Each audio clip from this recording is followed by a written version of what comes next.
Здравствуйте, это новости Татарстана. В студии Елена Знатулина. И вот о чем сегодня в выпуске. В машине взорвался газовый баллон, погибли 2 человека. Скорее всего, по данному факту будет возбуждено уголовное дело. С места происшествия репортаж Адели Закировой. К зиме готовы. Надеюсь, что сильно много снега не будет в этом году. Будет попроще немножко. Какая техника будет следить за чистотой дорог Казани этой зимой и сколько ее будет, расскажет Рамиль Шайдуллин. Взаимодействие с бизнес-сообществом – первый прием нового прокурора. Первый прием, понятно, он для меня достаточно сложноват, потому что я еще недостаточно хорошо владею ситуацией. С какими проблемами к прокурору Татарстана обратились предприниматели, расскажет Вероника Гайнутдинова. Погибшие в ДТП в Альметьевском районе оказались жителями Бугульмы. Они работали вахтовым методом и возвращались из Альметьевска домой. Правоохранительные органы пока не возбудили уголовное дело, но, похоже, это дело времени. Слишком много отягчающих обстоятельств в этой страшной аварии. Накануне на 221-м километре трассы Казань-Оренбург лоб в лоб столкнулись 2 автомобиля – УАЗ и Мерседес. После удара в отечественной машине взорвался газовый баллон. Водитель и пассажир сгорели заживо в салоне. Второй пассажир УАЗа и водители иномарки оказались в больнице. Кто спровоцировал аварию и почему за ним тянется длинный шлейф серьезных правонарушений, расскажет Адель Закирова.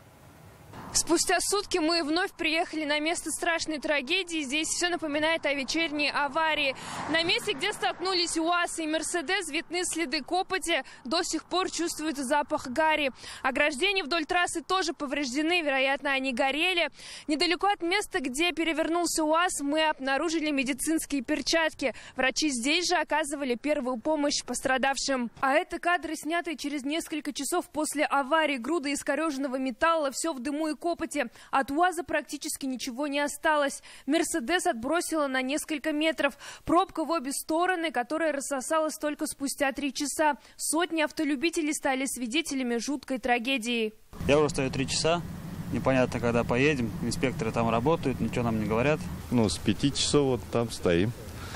С Кузайкина потихоньку сюда добрались. Вообще в курсе, что произошло? Сказали, что авария. Когда мы подъехали, уже огня не было. По данным ГИБДД, за рулем иномарки был 23-летний молодой человек. Совершая обгон, он выехал на полосу встречного движения, не рассчитал скорости, лоб в лоб столкнулся с УАЗом-буханкой. В результате взорвался газовый баллон, установленный на отечественной машине. Оба автомобиля вспыхнули за считанные секунды.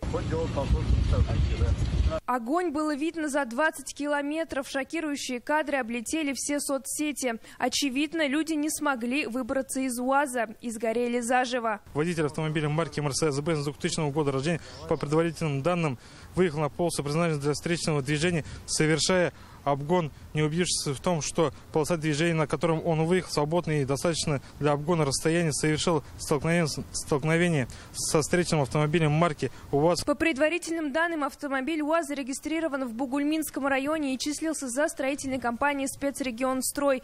59-летний водитель вез 2 пассажиров с рабочей смены. Водитель иномарки уроженец Башкортостана из города Октябрьский. Выяснилось, что за последние 2 года он 21 раз привлекался за нарушение правил дорожного движения. Это и превышение скорости, и обгон, и проезд на запрещающий сигнал светофора. Водитель автомобиля «Мерседес» имеет стаж водительский 5 лет. За последние 2 года он 21 раз привлекался за нарушение правил дорожного движения. Сотрудники ГАИ проводят первоначально проверочные мероприятия, опрашиваются очевидцы, проводятся необходимые исследования, изымаются необходимые медицинские документы. По данному материалу будет дано окончательное суждение, будет принято соответствующее процессуальное решение, предусмотрено статьями 144-145 УПК. Скорее всего, по данному факту будет возбуждено уголовное дело, предусмотрено статью 264 Уголовного кодекса Российской Федерации. Водитель иномарки сейчас в больнице, у него ожоги рук, состояние стабилизировали. 32-летний пассажир УАЗа с переломами тоже был госпитализирован. Позже его выписали на амбулаторное лечение. Обследованы, полностью оказана вся необходимая помощь. После оказания помощи 1 пациент был госпитализирован в хирургическое отделение. 2 пациент оказана амбулаторная помощь, направлен на амбулаторное лечение по месту жительства. После проведения необходимых экспертиз и проверок будет решаться вопрос о возбуждении уголовного дела. Аделя Закирова, Ирина Хабибуллин, ТНВ, Альметьевский район. Завтра на дорогах Татарстана сохранится гололедица, сообщает Гидрометцентр. Ночью возможен снег, температура продолжает снижаться до -7. Такая же погода сохранится в ближайшие 2 дня. В шиномонтажках до сих пор огромные очереди из желающих поменять летние шины на зимние. Автоинспекторы просят водителей быть предельно внимательными и избегать резких маневров. МЧС напоминает о мерах безопасности. Дорожной техники стало в 2 раза больше, а рабочих в 2 раза меньше. Так, по кадровому вопросу Казань к зиме пока не готова. Чтобы содержать город в чистоте и порядке, за месяц нужно найти почти 3000 сотрудников. Их уже начали искать в соседних селах. При уровне безработицы в Татарстане 29% задача практически невыполнимая. Как обеспечить уборку города зимой, обсуждали сегодня на первом заседании штаба. Какие еще задачи поставил градоначальник пресс-службы городского хозяйства, услышал Рамиль Шайдулин. Четко должна быть целая, чтобы больше мела. Константин Семенов готовится к зимнему сезону за рулем своей машины. Вот уже 4 года он счищает снег с дорог, посыпает реагентом, делает все, чтобы водители не испытывали трудностей. Надеюсь, что сильно много снега не будет в этом году. Будет попроще немножко. До этого тоже работали на этом? Я знаю. На умеренную зиму надеются все 110 водителей Горводозеленхоза. Их хотя и много, но к полноценной зиме недостаточно, говорят Ильсур Умедшина. Мэр города приехал оценить подготовку к зиме. Самый главный вопрос у нас всегда по специалистам, как по водителям, как по работе. Есть нехватка водителей на сегодняшний день, около 30. В этом году площадь только закрепленных за их организацией дорог увеличилась почти на 170 квадратных километров. Это почти 25 футбольных полей. Рабочих не хватает, как и по всей Казани. Если после тысячелетия у нас была площадь убираемой поверхности 12 миллионов квадратных метров, то на сегодняшний день почти 23 миллиона. Мы еще чуть-чуть, и можно сказать, что выросли в 2 раза. Поэтому любая новая зима – это всегда будет зависеть от нашей слаженной работы. Нехватка кадров стала одной из главных тем на заседании первого штаба по подготовке к зимнему сезону. Сейчас, чтобы убрать казанские дворы, по нормативу нужны 6500 человек. Работает только 3200. Дефицит вырисовывается уже совершенно другим. При наличии 2700 нам не хватает, по идее, 4000 дворников, а не 500, как мы это озвучиваем тоже. Причина не только в объеме работ, но и в зарплатах. Они растут, но незначительно. Увеличить выплаты рабочим удалось только 2 недели назад. Как отметили в мэрии, финансирование зимнего содержания дорог не меняется 3-й год подряд. Соответственно, люди идут работать в какие-то другие отрасли, не связанные с уборкой дорог. Сумма, скажем, на зимнее содержание в прошлом году 1 130 миллионов, в этом году 1 130 миллионов, 23-24 год такая же сумма. Значит, роста нет. От нехватки количества страдает качество. Это отмечают и казанцы. Центральные улицы, конечно, наверное, убирают. А у нас вот на метре раз-два, что ли, проехали только и все. Вот это, где вот машины в основном ездят. Я в Раньше-Штомске жила, там у нас вообще вот зимой был асфальт, а здесь постоянно снег по колено. В прошлом году, мне кажется, по сравнению с позапрошлыми годами было чище. И надеемся, что в этом году мы найдем до идеала, когда мы будем выходить как на европейские улицы. На страже чистых дорог Казани этой зимой будут стоять самые разные виды машин. Тракторы, КДМ, грейдеры, роторные погрузчики. Всего 600 машин. При необходимости, говорят в городе, их количество можно увеличить до 1000. Заработает еще одна снегоплавильная станция на Портовой. Теперь их будет 8. Вместе они способны расплавить более 6000 тонн снега в сутки. Рамиль Шайдулин, Дамин Дубаев, ТНВ, Казань.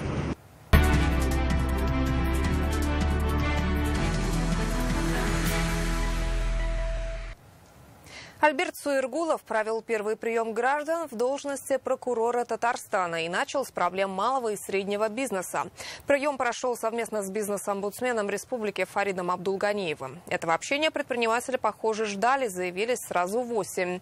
Вместо положенных 10 минут Альберт Суергулов беседовал с ними по полчаса.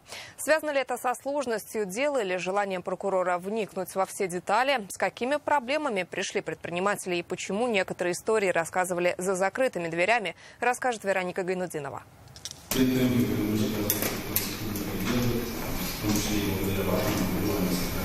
Это Это первый прием Альберта Суяргулова в должности прокурора Татарстана. В Санкт-Петербурге он активно взаимодействовал с бизнес-сообществом, проводил встречи и разбирался в проблемах предпринимателей. В Татарстане, вероятно, решил начать работу с этого же. В зале установили связь с Москвой. Альберт Суяргулов представил руководителя цифровой платформы «За бизнес». Сюда обращаются предприниматели по вопросам давления со стороны правоохранительных органов. На связи руководитель ОНО «Платформа для работы с обращением предпринимателей «За бизнес» Российской Федерации» Елена Леонидовна Сидоренко. На прием пригласили 8 предпринимателей. Некоторые пришли с адвокатами. В присутствии камеры и журналистов рассказывать о своей ситуации большинство отказались. Альберт Суяргулов учел мнение бизнесменов, попросил представителей СМИ выйти из зала и предложил пообщаться после встречи. Спасибо вам. Два предпринимателя согласились на общение с журналистами и были не против, чтобы мы сняли их разговор с прокурором Татарстана. Наталья Реснянская, основатель частных детских садов «Ягоза». Я хочу все-таки добиться соблюдения законов, проведения доскональной проверки в рамках уголовного дела, которое длится с 2019 года, было, то есть и в суде уже с 2020 года, то есть это в отношении частного образовательного учреждения и компании АО «Сувар Казань». Она рассказала Альберту Суяргулову, ее обвинили в неправомерных действиях при банкротстве, злоупотреблении полномочиями и мошенничестве. Наталья смогла остановить процедуру банкротства, но статус обвиняемой с нее не сняли. Судебные заседания продолжаются. Наталья Реснянская считает обвинения безосновательны, поэтому попросила разобраться в ее непростой ситуации. Прокурор задавал достаточно много уточняющих вопросов и изучал дела предпринимателей. Наталья Реснянская, Альберт Суяргулов ответил, будут разбираться.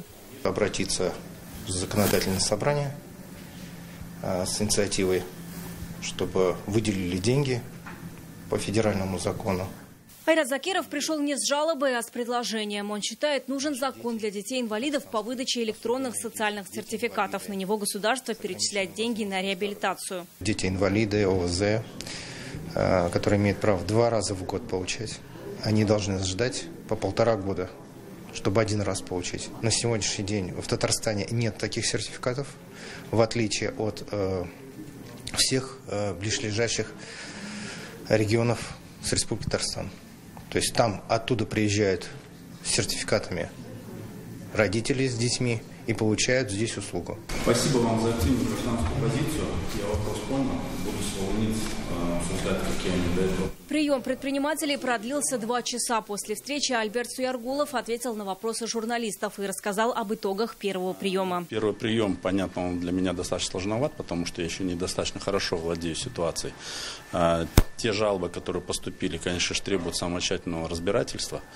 Но, тем не менее, я уже достаточно хорошо знаком с руководством республики и знаю их жесткую позицию по поводу предпринимательского сообщества и развития. Поэтому уверен, что совместно мы найдем пути решения. Будем стараться для этого сделать все, что от нас зависит. Еще один вопрос был о кадровом составе органов прокуратуры.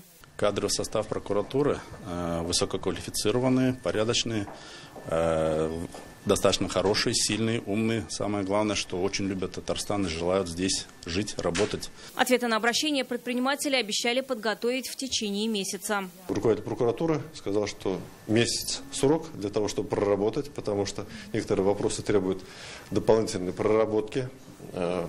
Обращающиеся сегодня предприниматели, они будут дополнительно приглашены в органы прокуратуры, потому что требуется уточнение. В конце встречи Альберт Суяргулов отметил, всегда готов к общению. Первая пресс-конференция может состояться уже через месяц. Всегда готов с вами пообщаться. Но я думаю, нужно, чтобы были вопросы и были правильные ответы. Для этого нужно владеть ситуацией. Вероника Гайнудинова, Рамзель Гарипов, ТНВ, Казань. В пятницу Центробанк рассмотрит ключевую ставку. Сейчас она составляет 13%. Что думают эксперты и финансовые аналитики, читайте в интернет-газете «Реальное время».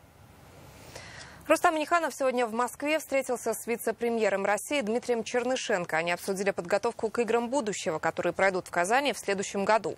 Дмитрий Чернышенко отметил, Казань готова к проведению игр. В столице Татарстана прошло уже 10 фиджитал-соревнований. Дни проведения турнира станут настоящим праздником не только для участников, но и для всей мировой общественности.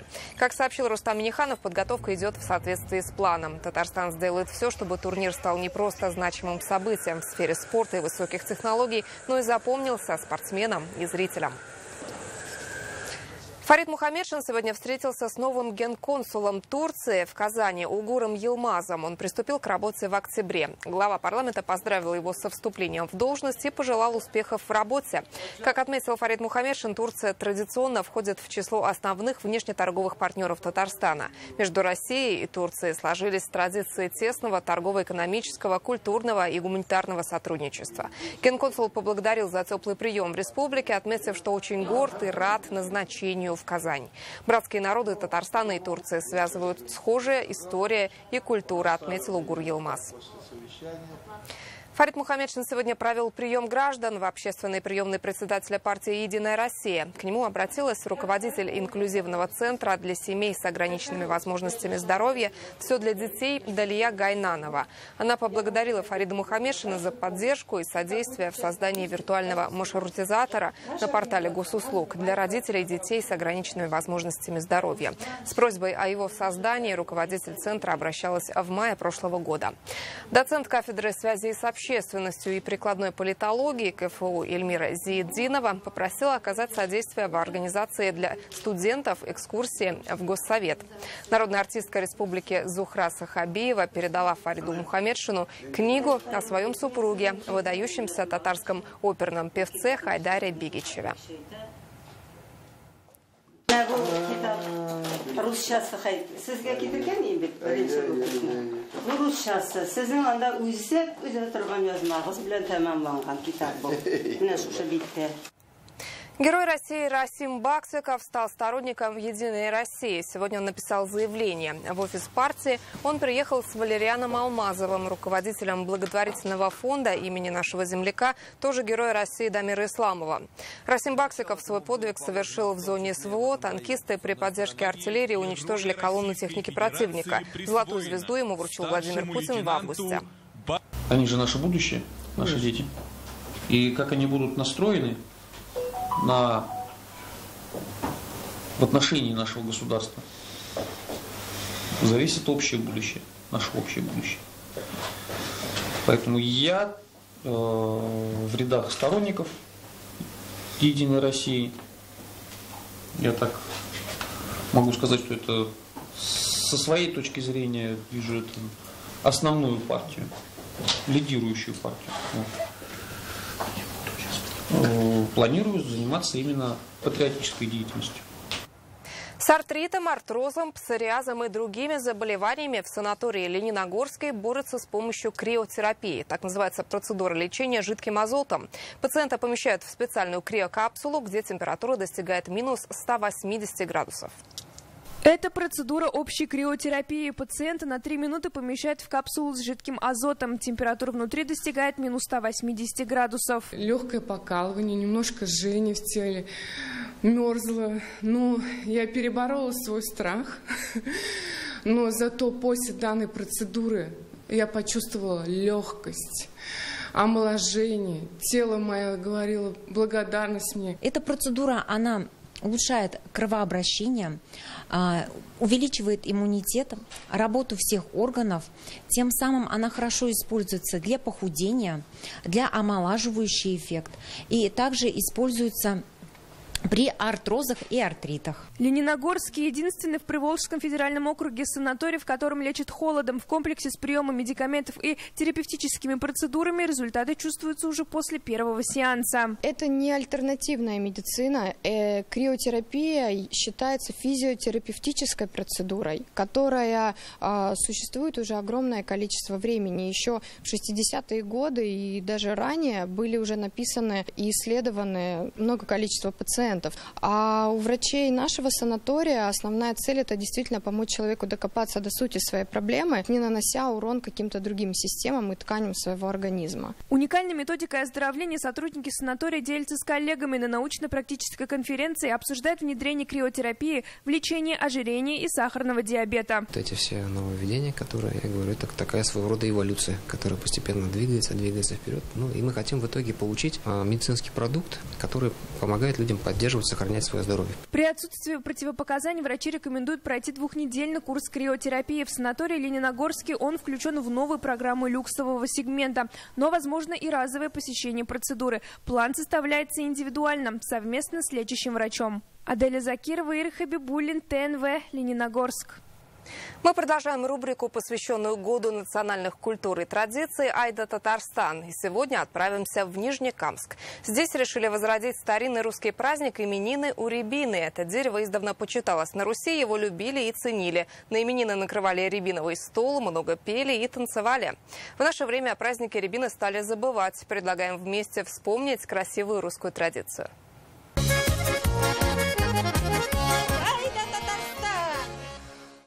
Рябиновые бусы, как рассвет, признание безыскусных, чистый свет. Рябиновые... Рябина – главное украшение этого дефиле. Ее красные ягоды и в шляпах, и в бусах, и на платьях, и даже в прическах юных красавиц. Так воспитанники детского сада демонстрируют всю красоту этого деревца и поздравляют рябину с ее именинами. Мама даже на работе около нее есть рябина. Мы около дома так собирали ее. Такие вот красивые листочки. Что ты рябине пожелаешь? Чтобы она всегда была спелая, никогда не падала. И еще, чтобы всегда я была хорошо. Всяк дом мне чужд, всяк храм мне пуст, и все равно, и все едино. Но если по дороге куст встает, особенно рябина. Эти знаменитые строчки Марины Цветаевой, написанные почти 100 лет назад, приходят сразу же на ум при упоминании рябины. Но немногие знают, что к образу этого яркого дерева люди начали обращаться намного раньше, еще на Руси. Рябину всегда любили и почитали, поэтому и начали праздновать ее именины. Именины рябины или рябинник – один из старейших русских праздников. Он входит в один ряд с Днем Березы. Когда рябинник появился, точно неизвестно до сих пор. Традиционно его отмечают 23 сентября. Именно тогда рябина созревала, и на Руси собирали первые сладкие ягоды. В наше время отмечать именины этого деревца практически перестали. Возродить давнюю традицию решили в 22-м детском саду. Каждый двор, каждую деревню это дерево украшало круглый год. То есть с весны, с цветения. Это дерево очень красивое, поэтому его всегда любили и уважали, с почтением относились к нему. И мы вот через такие праздники передаем детям вот эти вот традиции русского народа, его обычаи. Что стоишь, качая,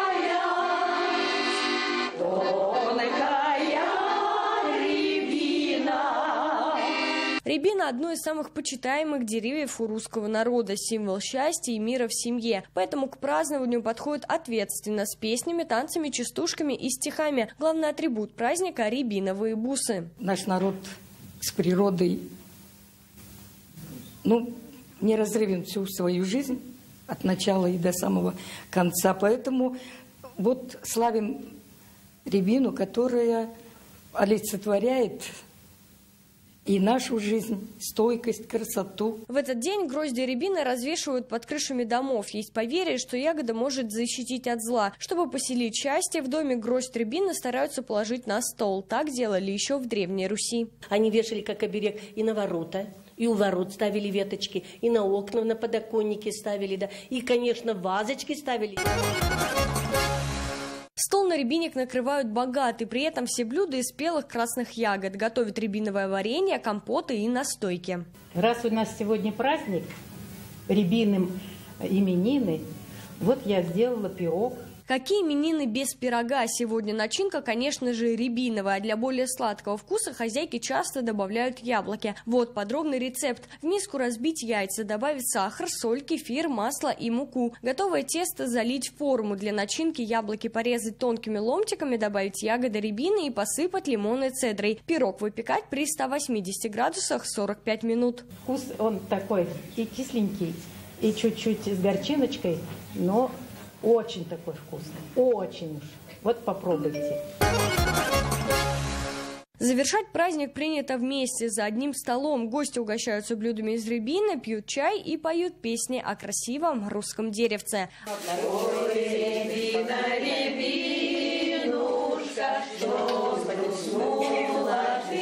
Алена Струминская, Александр Лихачев, ТНВ, Нижнекамск.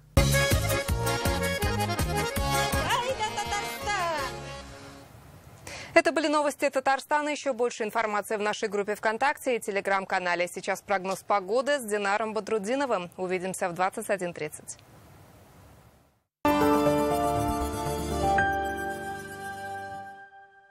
Татарские платки согреют душу красотой в любое время года.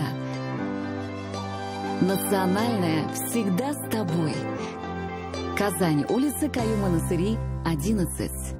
Мы разогнали выгоды на максимум. Только в октябре в Эксид-центре РРТ премиальные внедорожники Эксид с выгодой до 920 тысяч рублей. Звоните 207-0080. 207-0080. Купи квартиру в Елабуге прямо у застройщика. Жилой комплекс «Звездный». Удобное расположение, хорошая инфраструктура, комфорт для больших и маленьких жителей. Недавно я для себя открыла Санчи. Упадок сил, не хватает жизненной энергии. Есть решение.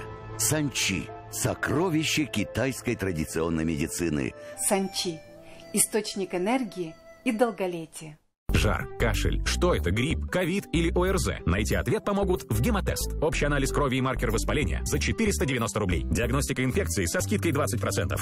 В ленте с 13 по 26 октября недели халяль. Скидки до 44%. Чак-чак тамле 300 граммов 89 рублей.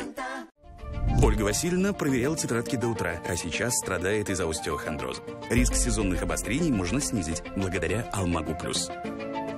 Алмаг Плюс. Здоровье в доме. Еламед. Я вижу знаки. Они повсюду. Это знак. Путь свой найдешь или все потеряешь. И это знак. Мудрость озарит тебя или отвернется навсегда. Это знак. Не больше 60. Однозначно. У дорожных знаков нет двойных смыслов. Даже небольшое превышение ставит безопасность под угрозу. Автогидроподъемники. Красная машина. Твоя победа. Твой характер.